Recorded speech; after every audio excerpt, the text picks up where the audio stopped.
शिव महापुराण के अंदर 5वें शिव महापुराण के विद्येश्वर संहिता में लिखा हुआ है महाराज, विद्येश्वर संहिता, यदि कोई नारी अपने पति से एक बार कह दे कि मैं तुमसे विवाह कर कर मेरी जिंदगी नर्क हो गई, इससे तो नहीं होता तो अच्छा रहता। जो नारी अपने पति के साथ झगड़ा करते समय इस संबोधन को बोल देती है, वो नारी 1000 बार करवा चौथ का व्रत कर ले, सोमवार का व्रत कर ले, एकादशी का व्रत कर ले, उस नारी का सात्वित्व कभी नहीं रहता, उसका सात्वित्व भंग हो जाता। केवल एक संबोधन कर बोध पर 33 कौटी देवताओं की धर्म पत्नियां भी तो 33 कौटी होंगी। अरे बोलो तो सही, इंद्र की इंद्राणी, ब्रह्मा की ब्रह्माणी, भगवान विष्णु की लक्ष्मी, शंकर की पार्वती, 33 कौटी देवता की धर्म पत्नियां भी 33 कौटी हैं। पर 33 कौटी देवताओं की धर्म पत्नियों का व्रत पृथ्वी पर नहीं होता। अगर पृथ्वी पर आज भी किसी का व्रत होगा तो माता पार्वती का होगा। कभी लक्ष्मी जी का व्रत होता है क्या?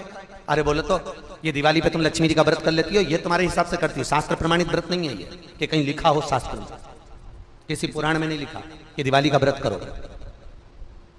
दिवाली पे तो राम जी आए थे, खूब लड्डू बटे थे, इसलिए हमारे यहाँ शास्त्र कहता डट के चरो, खूब खाओ, व्रत भले ना। तो वो तुम भूखी रहे हो लक्ष्मी जी को बुलाने के लिए, वो तुम्हारा मन है, तुम्हारी सोच है। कई कई माताओं की आदत रहती है, मैं तो शाम को खाऊंगी, आज मेरा दीपावली का व्रत है, खाओ, 4-6 दिन मत खाओ तुम, तो उसमें क्या जाए। कभी लक्ष्मी का व्रत हुआ, एक वो व्रत माताएं करती बेबहू लक्ष्मी का, वो शास्त्र प्रमाण में नहीं है, शास्त्र प्रमाणित व्रत नहीं है, वो आप लोगों ने बना लिया, आप लोगों ने कर लिया, वो अपने ऊपर है, पर शास्त्र का प्रमाण नहीं देता। लक्ष्मी व्रत, ब्रह्माणी का कोई व्रत है, सरस्वती का, सरस्वती का भी कोई व्रत नहीं, ब्रह्माणी का भी कोई व्रत नहीं है। केवल अगर इंद्राणी का कोई व्रत है नहीं, अगर व्रत मिलेगा तो केवल एक माता पार्वती का मिलेगा। क्यों? क्योंकि माता पार्वती कभी अपने प्रभु से, कभी अपने स्वामी से ऊंची आवाज में बात नहीं करी, कभी नहीं बोली। माता ने कभी भी ऊंची आवाज में अपने पति से बात नहीं करी। लक्ष्मी ने जरूर एक बार भगवान विष्णु से कहा था, एक बार भगवान विष्णु लक्ष्मी को देखे और लक्ष्मी श्रृंगार कर रही थी, देखकर भगवान नारायण को हंसी आ गई। हंसकर भगवान विष्णु जैसे खड़े हुए, इतने में लक्ष्मी ने कहा, वाह नारायण वाह, आप अपनी पत्नी को देखकर घोड़े जैसे हंस रहे हो, मैं आपको श्राप देती हूं नारायण, आप मुझ पर हंसे हो, आपका ये मुख कट जाए और तुम्हें घोड़े का मुंह लग जाए। लक्ष्मी ने नारायण को श्राप दिया था तो भगवान विष्णु का हयग्रीव अवतार हुआ था, हयग्रीवा को मारने के लिए भगवान का शीश कट गया था, तो घोड़े का मुंह लगाया। काय का मुंह लगाया? घोड़े का। लक्ष्मी ने नारायण को श्राप दिया। एक बार जब पुष्कर राज में ब्रह्मा जी यज्ञ करने के लिए बैठ रहे थे, ब्राह्मणों ने कहा जल्दी करो, ब्रह्माणी को बुलाओ, मुहूर्त निकल रहा है, बुलाओ ब्रह्माणी को। अब ब्रह्माणी तो तैयार होने में लगी, आई नहीं, ब्रह्माणी को बुलाया जाए, आती नहीं ब्रह्माणी, बस आ रही हूं तैयार होके चलो। होता है पति बेचारा गाड़ी में बैठ के हारन बजाता रहे, पत्नी बेचारी अपना रुमाली ढूंढती रह जाए, होता है। अब वो बार बार हारन बजाए, ये बार बार क्या आ रही, अब ब्रह्माणी भी ऐसी आ रही, बस कह रही, बंधु इतने में देव ब्राह्मणों ने कहा मुहूर्त निकल जाएगा, तो ब्रह्मा जी ने कहा आपको जो करना है करो और यज्ञ चालू करो। इतने में ब्राह्मणों ने गाय को पकड़कर खड़ा करा और गाय माता के सामने ब्राह्मणों ने वेद की ध्वनि करना प्रारंभ करी। जैसे ही वेद की ध्वनि करना प्रारंभ करी, गाय के मुख से वेद माता गायत्री को प्रकट कर लिया और गायत्री को प्रकट कर कर भगवान ब्रह्मा जी के पास में गठजोड़ा बांधकर बिठा दिया। यज्ञ प्रारंभ हो गया। इतने में सरस्वती तैयार होकर आ गई। ब्रह्माणी जैसे तैयार होकर आई, ब्रह्माणी ने देखा कि मेरी जगह पर कोई दूसरा बैठा है। ब्रह्माणी क्रोध में लाल होकर बोली, ए ब्रह्मदेव, तुमने मेरे स्थान पर किसी दूसरी नारी को बिठाया है, मैं तुम्हें श्राप देती हूं, पृथ्वी पर कहीं तुम्हारे मंदिर नहीं बनेंगे। केवल एक पुष्कर राज की भूमि पर अगर तुम्हें मंदिर बनवाना है तो एक कन्या का कन्यादान करना पड़ेगा। एक कन्या का कन्यादान। शास्त्र कहता है एक कन्या का कन्यादान कर दो तो भगवान ब्रह्मा का मंदिर बन गया। एक कन्या का कन्यादान कर दो तो वैकुंठ में अपनी सीट पक्की हो जाती है साहब, एक कन्या का कन्यादान करने से। और कई कई लोग तो बड़े भाग्यशाली होते हैं जिनके यहाँ 4, 5, 3, 2, 1 इतनी कन्याओं का कन्यादान होता है। भाग्यशाली मौका मिला। और ब्रह्मा जी ने फिर कन्यादान करा था। आपको सबको मालूम होगा, भांडिर वन में राधा जी अपने भाई मनसुख को भोजन देने आई थी और कन्हैया खेल रहे थे। नारद जी ने राधा और कृष्ण का विवाह भांडिर वन में कर दिया। इस विवाह को ब्रह्मा जानते हैं, राधा जानती है, कृष्ण जानते हैं, नारद जानते हैं। इसके सिवाय इस विवाह को कोई नहीं जानता, बस ये जाने। फिर जाकर ब्रह्मा जी का मंदिर द्वापर में बना, सत्ययुग में नहीं, त्रेता में नहीं, द्वापर में ब्रह्मा का मंदिर। द्वापर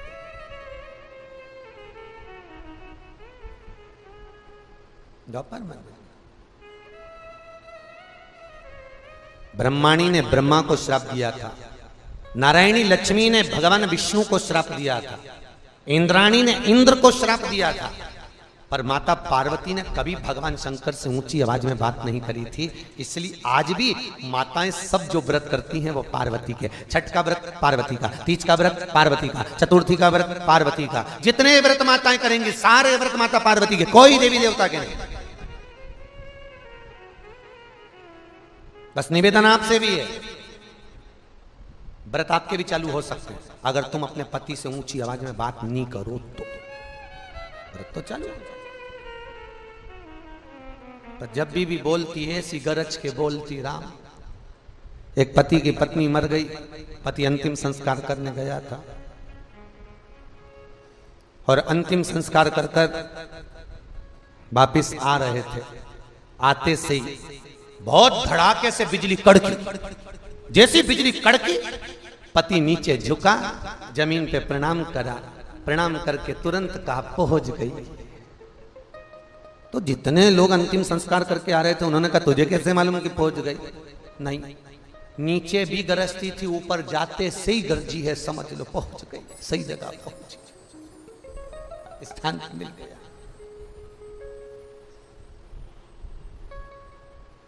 होता है। अब अनसुईया मैया पतिव्रता धर्म का पालन करती है। अनसुईया मैया पतिव्रता धर्म का पालन करती है, पति को परमेश्वर मानती है, पति के चरणों को नमन करती है, पति के चरणारविंद का स्मरण करती है, पति के चरणों को नित्य पति प्रणाम करती है। आप में से कितनी माताएं जो अपने पति को रोज प्रणाम करती है? जरा हाथ उठा ले। अरे एक आध उठा लो, शर्मा सुरमु में उठा लो, झूठा मुंह उठा लो। 1 2 3 4 4.5 नहीं, वो 4.5 इसलिए ऊपर करा था, गिरा दिया, मैं समझ लिया चतुर्थी के दिन पड़ती होगी, केवल करवा चौथ के दिन। इतना तो मेरे को भी ध्यान दे हो, पर करना चाहिए, नित्य प्रति प्रणाम तो करना चाहिए।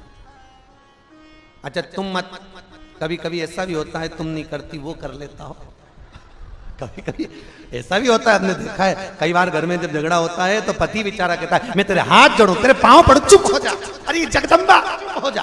अब बेचारा और क्या करे तुम? अच्छा तुम बताओ इससे ज्यादा क्या करेगा वही बेचारा, अकेले में तेरे पांव पड़ तू चुप हो जा। बोलो। अनसुईया मैया पतिव्रता धर्म का पालन करने वाली है, पति को परमेश्वर मानने वाली, पति के चरणारविंद का स्मरण करने वाली, पति के चरणों का अनुमोदन करने वाली पति प्रणाम। अच्छा ईमानदारी से बोलना, पत्नी पति को ज्यादा स्नेह करती है कि पति पत्नी को ज्यादा स्नेह करता है? कितनी जल्दी बोली, कितनी जल्दी।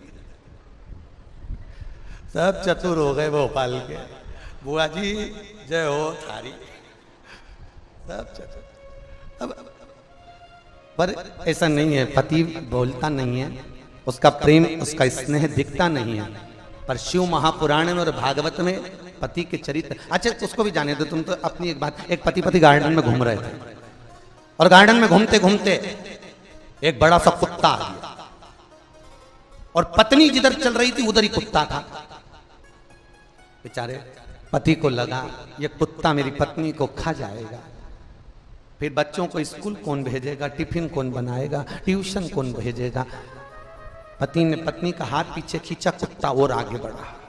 पति बेचारा घबराया, इसको खा जाए, कुत्ता मुझे काट खाए पर मेरी पत्नी को नहीं काटना चाहिए। मुझे काटेगा चल जाएगा, पत्नी को काटेगा, वो ना तो बच्चों को भेज सकती, ना उसके श्रृंगार करे, ना कुछ बच्चों का टिफिन बनाए, बेचारी बीमार पड़ जाएगी। मेरे को कुत्ता खा जाए पर मेरी पत्नी को नहीं काटे। उसने पत्नी का हाथ और पीछे खींचा, जैसे पीछे खींचा कुत्ता और आगे आया, और कुत्ता जैसे ही आगे आया देखा कुत्ता लपकने वाला है। इतनी देर में जैसे कुत्ता दौड़ा, पति ने पत्नी को गोदी में उठा लिया। जैसे गोदी में उठाया कुत्ता भाग गया।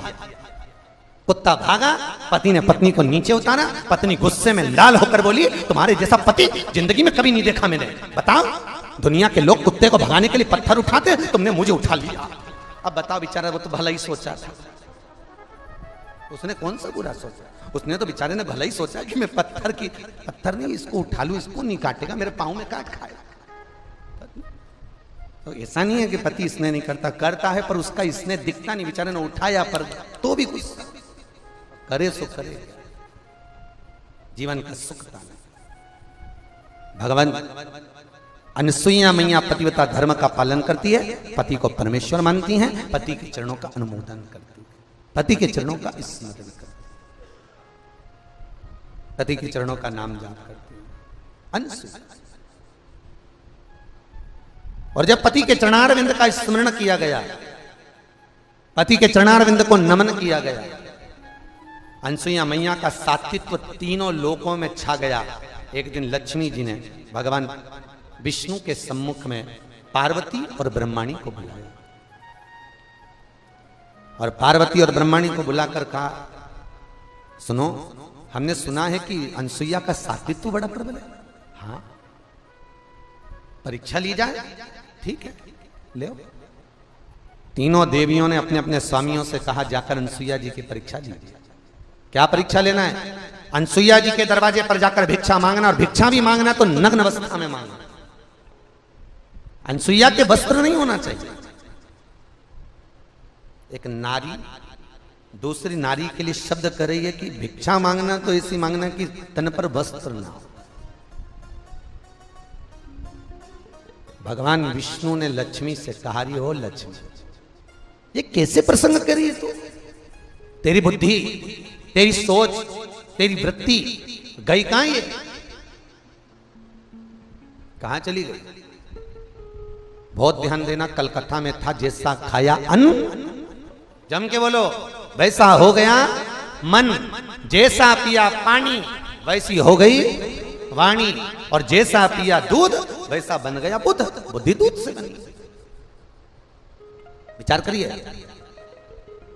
अनसुईया जी की परीक्षा लेने का भाव लक्ष्मी के मन में कैसे आ गया? आया क्यों? लक्ष्मी के मन में यह प्रसंग कहां से आ गया कि अनसुईया जी की परीक्षा लो? मन में यह भाव कहां से आया? कैसे प्राप्त हुआ? कारण क्या था? हर चीज में कोई ना कोई एक कारण होता है जिसके कारण व्यक्ति उस क्रम तक पहुंचता है। हर चीज में एक कारण है।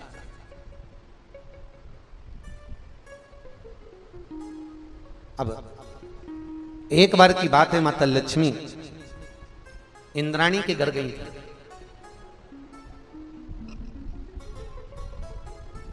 और इंद्राणी के साथ में मिलकर माता लक्ष्मी दक्षिणा देवी के दरवाजे पर पहुंचे। और दक्षिणा देवी के दरवाजे पर पहुंचकर माता लक्ष्मी ने आज बहुत तेज भूख लगने पर दक्षिणा को 3 बार कहा, दक्षिणा मुझको भोजन चाहिए, भूख लग रही है। दक्षिणा ना लाई। इंद्राणी दक्षिणा देवी के भवन में गई और बिना पूछे वस्तु को उठाकर लाई और लक्ष्मी को दे दिया। इंद्राणी और लक्ष्मी ने पा लिया। दक्षिणा देवी आकर देखी कि मेरे भीतर भवन में जो रखा था ये दोनों पा रही हैं, कोई बात नहीं, पर दोष तो है ना किसी के यहाँ रखी। आपको पहले भी कथा में कहा, ये चोर तत्व तो कहलाएगा।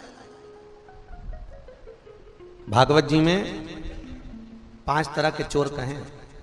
कितने? जम के बोलो जरा। 5। पहले नंबर का चोर जो किसी की वस्तु को बिना पूछे उठा। ठीक है, बोलते तो जाओ, हुंकारा भरते जाओ। ठीक है, भागवत जी में लिखा।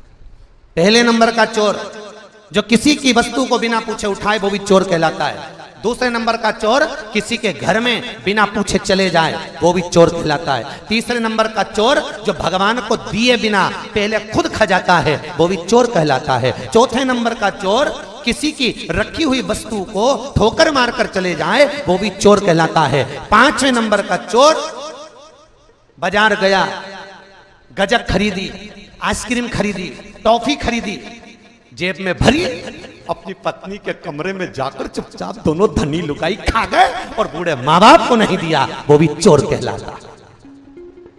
वो भी चोर कहलाता जो अपने माता पिता को दिए बिना खा ले। शास्त्र कथा है, भागवत वर्णन करती है, अगर एक पुड़िया अपनी पत्नी के लिए लेकर आया था, 10 रुपए की गजक अपनी पत्नी के लिए लेकर आया था, तो 10 रुपए की पुड़िया अपनी बूढ़ी मां के लिए, बूढ़े बाप के लिए बंधवा कर लाता तो चोर नहीं कहलाता। पर जो माता पिता को दिए बिना अपने कमरे में बैठकर चुपचाप खा जाए और बूढ़े मां बाप को ना दे, वो भी चोर कहलाता है। मुझे उम्मीद है भोपाल के लोग ऐसे नहीं होंगे।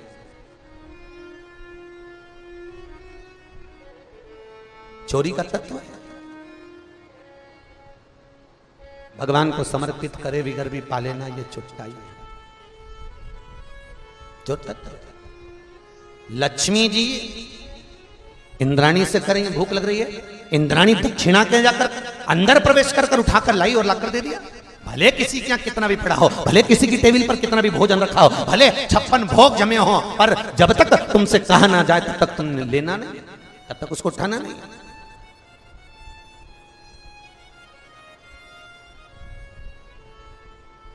उसको स्वीकृत नहीं किया।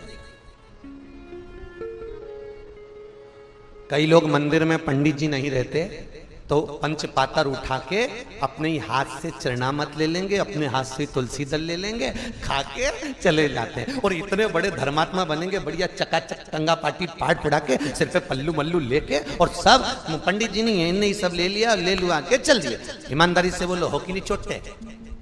अरे बोलो तो सही, चोर हो कि नहीं? आज्ञा ली तुमने? राम जी से पूछा, जिसके मंदिर में खड़े थे उस परमात्मा से पहले आज्ञा लेना थी कि भले पंडित जी नहीं है तो भगवान से कहना था, प्रभु पंडित जी नहीं है, हम ले लें आपसे, पंचामत चरणामत लें आपसे, और भगवान आज्ञा दे दें तो ले लो। अरे है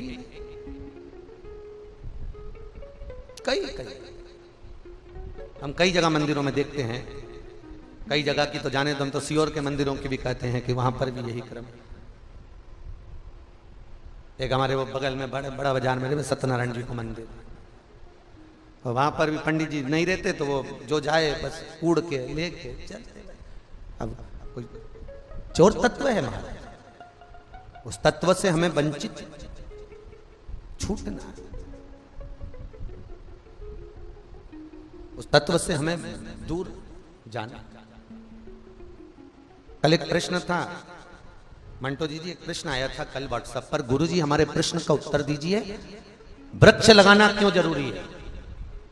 प्रकृति का पेड़ लगाना, वृक्ष लगाना क्यों जरूरी है? मंगरूल नाथ से प्रश्न था, अमरावती से आगे मंगरूल नाथ, वहां से भेजा था, वृक्ष लगाना क्यों जरूरी? हमने कहा भैया उसका एक कारण स्कंद पुराण में लिखा हुआ कि मातृ ऋण, पितृ ऋण, देव ऋण, गुरु ऋण और लोक ऋण। कितने ऋण? 5। लोक ऋण, लोक ऋण मनुष्य पर कब चढ़ता है? जब उसका अंतिम संस्कार होता है। अंतिम संस्कार के समय पर उसके नीचे चिता जलाते समय लकड़ियां लगाई जाती है, उस लकड़ी में जो आग लगती है, उस लकड़ी का ऋण मरने वाले की छाती पे चढ़ जाता है, उसको कहते हैं लोक ऋण। कौन सा ऋण है वो? लोक ऋण। गरुड़ पुराण के 5वें अंश में भी लिखा हुआ है, मातृ ऋण चुकाना सरल है, पितृ ऋण चुकाना सरल है, गुरु ऋण चुकाना सरल है, आदिक आदिक जितने ऋण हैं चुका सकते हो, पर लोक ऋण कब चुकेगा? तो भगवान कहता है इसको लोक ऋण चुकाने के लिए एक बार फिर जन्म दिया जाए, और ये पृथ्वी पर जब जन्म लेगा एक वृक्ष लगाएगा, वृक्ष लगाएगा तब जाकर इसका जो चिता के समय जला हुआ जो ऋण था तब चूकेगा। उस लोक ऋण को चुकाने के लिए पुनः जन्म मिलता है कि एक वृक्ष लगाओ, मरने से पहले एक पेड़ लगाकर जाना, जिससे हम उस ऋण से चूक जाए, उस ऋण से हम वंचित हो जाए, बोलो उस ऋण से हम दूर हो जाए। परिता आप में से किसी ने लगाए कि नहीं लगाए? लगाए, सबने लगाना चाहिए। एक वृक्ष अवश्य लगा कि हम मरेंगे और मरने पर किसी का ऋण लेकर नहीं जाना, मरने पर किसी को छाती पर बिठा कर नहीं जाना, उस ऋण से चूक कर जाना है, उस ऋण से वंचित होकर जाना। वो लोग तो पर दुनिया के लोग बस ये 2-4 ऋण बता देते, माता ऋण, पिता ऋण, गुरु ऋण, पर ये कभी नहीं बोलते कि प्रकृति का भी ऋण हमारे ऊपर लगा हुआ, उसको भी ध्यान दो और वो ऋण हो, वो लोग करें, वो ऋण हमारे जीवन का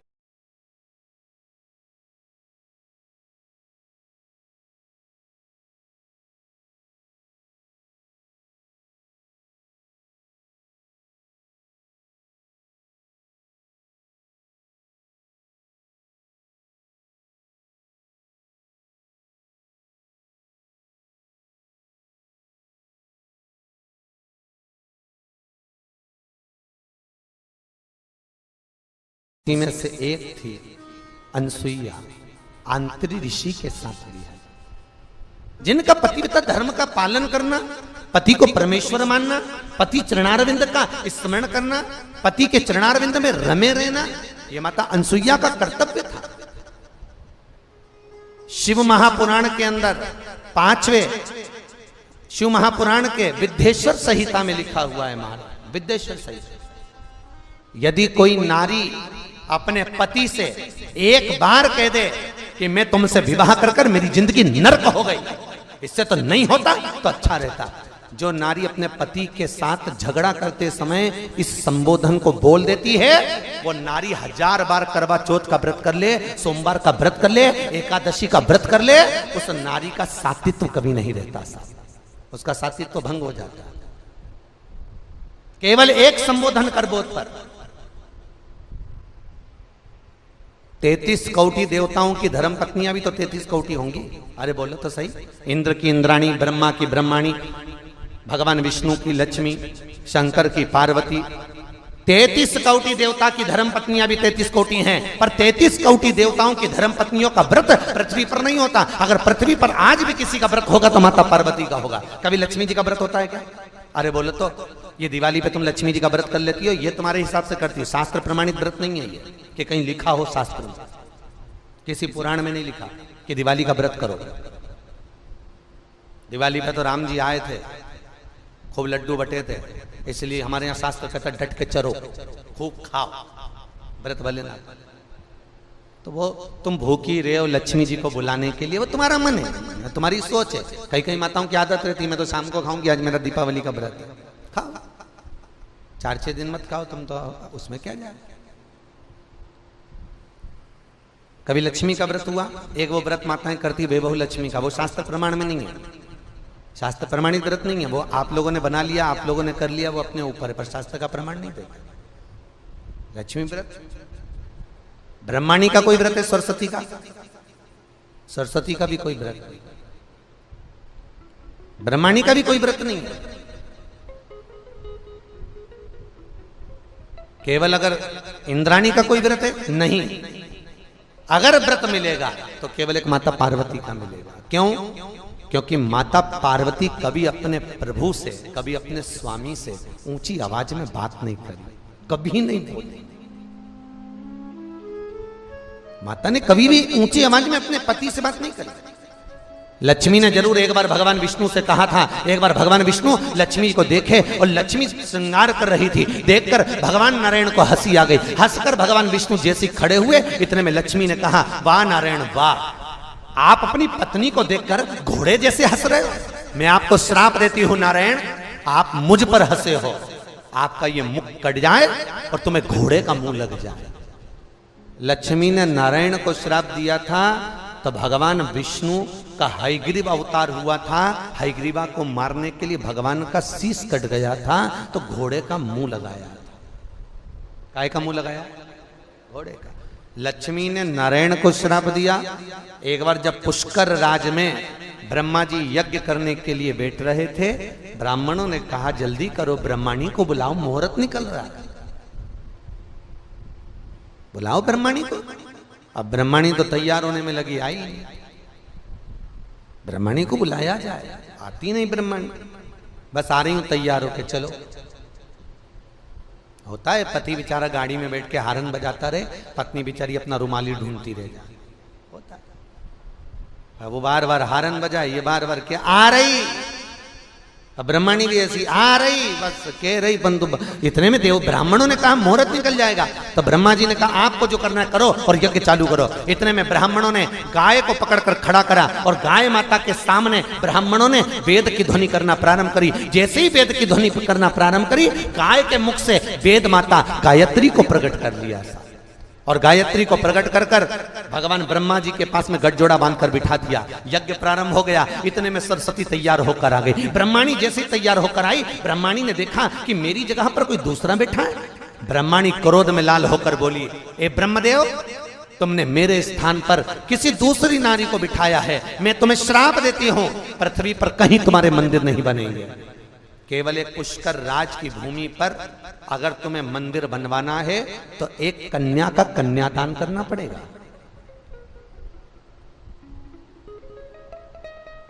एक कन्या का कन्यादान। शास्त्र कहता है एक कन्या का कन्यादान कर दो तो भगवान ब्रह्मा का मंदिर बन गया। एक कन्या का कन्यादान कर दो तो वैकुंठ में अपनी सीट पक्की हो जाती है साहब, एक कन्या का कन्यादान करने से। और कई कई लोग तो बड़े भाग्यशाली होते हैं जिनके यहाँ 4, 5, 3, 2, 1 इतनी कन्याओं का कन्यादान होता है। भाग्यशाली, मौका मिला। और ब्रह्मा जी ने फिर कन्यादान करा था। आपको सबको मालूम होगा, भांडेर वन में राधा जी अपने भाई मनसुख को भोजन देने आई थी और कन्हैया खेल रहे थे। नारद जी ने राधा और कृष्ण का विवाह भांडेर वन में कर दिया।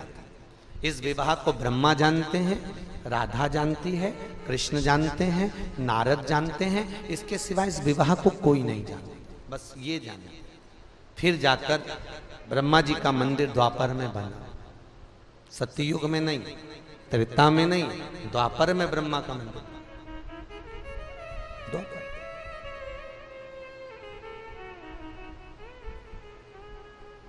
द्वापर मंदिर। ब्रह्माणी ने ब्रह्मा को श्राप दिया था, नारायणी लक्ष्मी ने भगवान विष्णु को श्राप दिया था, इंद्राणी ने इंद्र को श्राप दिया था, पर माता पार्वती ने कभी भगवान शंकर से ऊंची आवाज में बात नहीं करी थी। इसलिए आज भी माताएं सब जो व्रत करती हैं वो पार्वती के। छठ का व्रत पार्वती का, तीज का व्रत पार्वती का, चतुर्थी का व्रत पार्वती का। जितने व्रत माताएं करेंगी सारे व्रत माता पार्वती के, कोई देवी देवता के नहीं। बस निवेदन आपसे भी है, व्रत आपके भी चालू हो सकते हैं अगर तुम अपने पति से ऊंची आवाज में बात नहीं करो तो। व्रत तो चालू।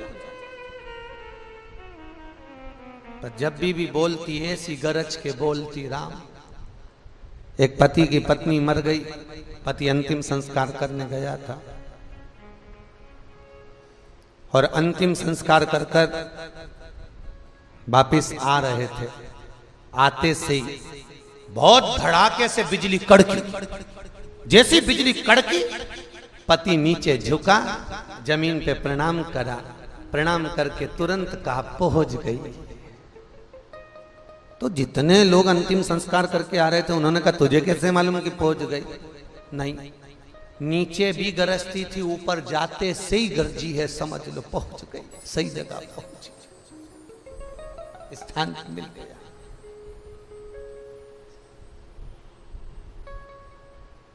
होता है। अब अनसुईया मैया पतिव्रता धर्म का पालन करती है। अनसुईया मैया पतिव्रता धर्म का पालन करती है, पति को परमेश्वर मानती है, पति के चरणों को नमन करती है, पति के चरणारविंद का स्मरण करती है, पति के चरणों को नित्य पति प्रणाम करती है। आप में से कितनी माताएं जो अपने पति को रोज प्रणाम करती है? जरा हाथ उठा ले। अरे एक आध उठा लो,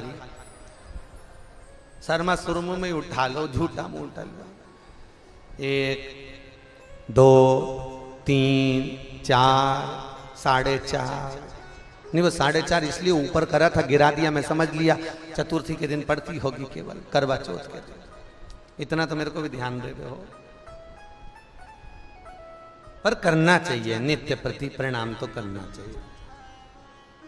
अच्छा तुम मत, कभी कभी ऐसा भी होता है तुम नहीं करती वो कर लेता हो, कभी कभी ऐसा भी होता है, आपने देखा है कई बार घर में जब झगड़ा होता है तो पति बेचारा कहता है मैं तेरे हाथ जोड़ूं, तेरे पांव पड़ू, चुप हो जा, अरे जगदम्बा हो जा। अब बेचारा और क्या करे, तुम अच्छा तुम बताओ इससे ज्यादा क्या करेगा वो, वही बेचारा अकेले में तेरे पांव पड़ लूं तो चुप हो जा, बोलो। अनसुईया मैया पतिव्रता धर्म का पालन करने वाली हैं, पति को परमेश्वर मानने वाली, पति के चरणारविंद का स्मरण करने वाली, पति के चरणों का अनुमोदन करने वाली, पति प्रणाम। अच्छा ईमानदारी से बोलना, पत्नी पति को ज्यादा स्नेह करती है कि पति पत्नी को ज्यादा स्नेह करता है? कितनी जल्दी बोली, कितनी जल्दी, सब चतुर हो गए भोपाल के, बुआ जी जय हो थारी, सब चतुर। अब पर ऐसा नहीं है, पति बोलता नहीं है, उसका प्रेम उसका स्नेह दिखता नहीं है, पर शिव महापुराण में और भागवत में पति के चरित्र। अच्छा उसको भी जाने दो, तुम तो अपनी एक बात, एक पति गार्डन में घूम रहे थे और गार्डन में घूमते घूमते एक बड़ा सा कुत्ता आ गया और पत्नी जिधर चल रही थी उधर ही कुत्ता था। बेचारे पति को लगा ये कुत्ता मेरी पत्नी को खा जाएगा, फिर बच्चों को स्कूल कौन भेजेगा, टिफिन कौन बनाएगा, ट्यूशन कौन भेजेगा। पति ने पत्नी का हाथ पीछे खींचा, कुत्ता और आगे बढ़ा, पति बेचारा घबराया इसको खा जाए, कुत्ता मुझे काट खाए पर मेरी पत्नी को नहीं काटना चाहिए, मुझे काटेगा चल जाएगा, पत्नी को काटेगा वो, ना तो बच्चों को भेज सकती, ना तो उसके श्रृंगार करे, ना कुछ बच्चों का टिफिन बनाए, बेचारी बीमार पड़ जाएगी, मेरे को कुत्ता खा जाए पर मेरी पत्नी को नहीं काटे। उसने पत्नी का हाथ और पीछे खींचा, जैसे ही पीछे खींचा कुत्ता और आगे आया, और कुत्ता जैसे ही आगे आया देखा कुत्ता लपकने वाला है, इतनी देर में जैसे कुत्ता दौड़ा पति ने पत्नी को गोदी में उठा लिया, जैसे गोदी में उठाया कुत्ता भाग गया, कुत्ता भागा, पति ने पत्नी को नीचे उतारा, पत्नी गुस्से में लाल होकर बोली तुम्हारे जैसा पति जिंदगी में कभी नहीं देखा मैंने, बताओ दुनिया के लोग कुत्ते को भगाने के लिए पत्थर उठाते, तुमने मुझे उठा लिया। अब बताओ बेचारा वो तो भला ही सोचा था, उसने कौन सा बुरा सोचा, उसने तो बेचारे ने भला ही सोचा कि मैं पत्थर नहीं इसको उठा लूं, इसको नहीं काटेगा, मेरे पाँव में काट खाए। तो ऐसा नहीं है कि पति स्नेह नहीं करता, करता है पर उसका स्नेह दिखता नहीं, बेचारे ने उठाया पर तो भी कुछ करे सो करे, जीवन का सुख पाना।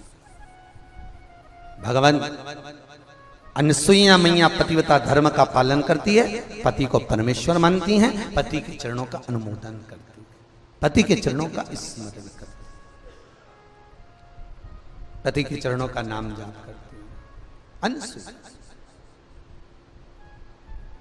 और जब पति के चरणारविंद का स्मरण किया गया, पति के चरणारविंद को नमन किया गया, अनसुईया मैया का सात्वित्व तीनों लोकों में छा गया। एक दिन लक्ष्मी जी ने भगवान विष्णु के सम्मुख में पार्वती और ब्रह्माणी को बुलाया, और पार्वती और ब्रह्माणी को बुलाकर कहा सुनो, हमने सुना है कि अनसुईया का सात्वित्व बड़ा प्रबल है, हाँ परीक्षा ली जाए, ठीक है ले। तीनों देवियों ने अपने अपने स्वामियों से कहा जाकर अनसुईया जी की परीक्षा लीजिए। क्या परीक्षा लेना है? अनसुईया जी के दरवाजे पर जाकर भिक्षा मांगना, और भिक्षा भी मांगना तो नग्न अवस्था में मांगना, अनसुईया के वस्त्र नहीं होना चाहिए। एक नारी दूसरी नारी के लिए शब्द कर रही है कि भिक्षा मांगना तो ऐसी मांगना कि तन पर वस्त्र ना हो। भगवान विष्णु ने लक्ष्मी से कहा, रही हो लक्ष्मी, ये कैसे प्रसंग कर रही है तू? तेरी बुद्धि, तेरी सोच, तेरी वृत्ति गई कहां? ये कहां चली गई? बहुत ध्यान देना, कल कथा में था जैसा खाया अन्न जम के बोलो। वैसा हो गया मन, जैसा पिया पानी वैसी हो गई वाणी, और जैसा पिया दूध वैसा बन गया बुद्ध। बुद्धि दूध से बनी।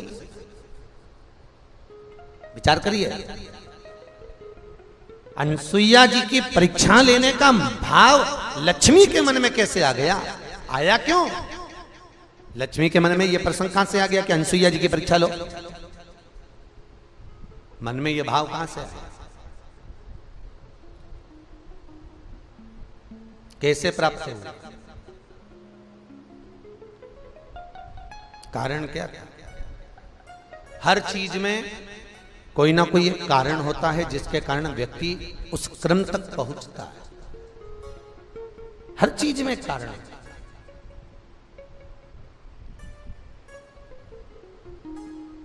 अब एक बार की बात है, माता लक्ष्मी इंद्राणी के घर गई थी।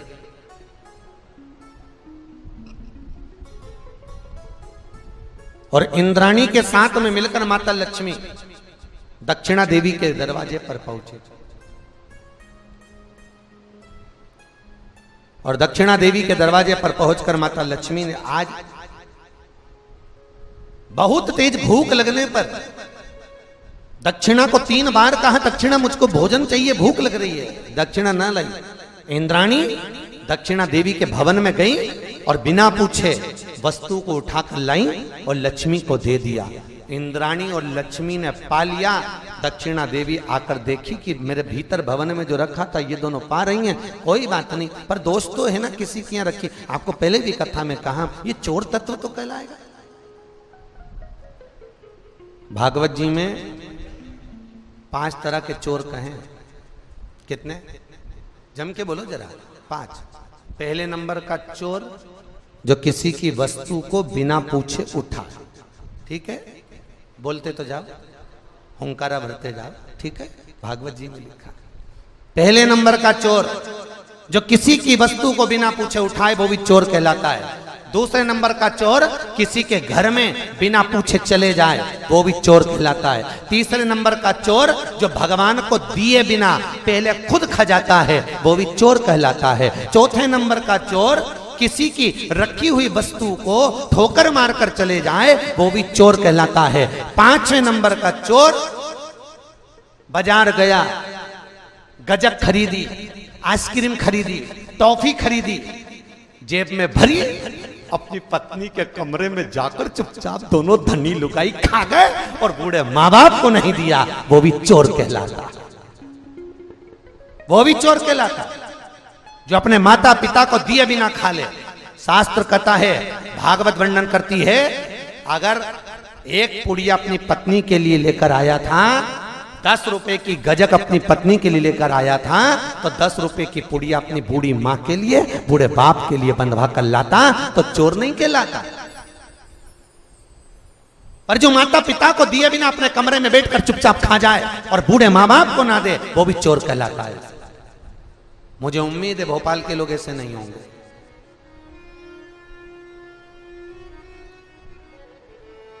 चोरी का तत्व है। भगवान को समर्पित करे बिगर भी पाले ना, ये चोटाई है। जो तत्व लक्ष्मी जी इंद्राणी से करेंगे, भूख लग रही है, इंद्राणी दक्षिणा के जाकर अंदर प्रवेश कर उठाकर लाई और लाकर दे दिया। भले किसी के यहाँ कितना भी पड़ा हो, भले किसी की टेबल पर कितना भी भोजन रखा हो, भले 56 भोग जमे हो, पर जब तक तुमसे कहा ना जाए तब तक तुमने लेना नहीं, तब तक उसको उठाना नहीं।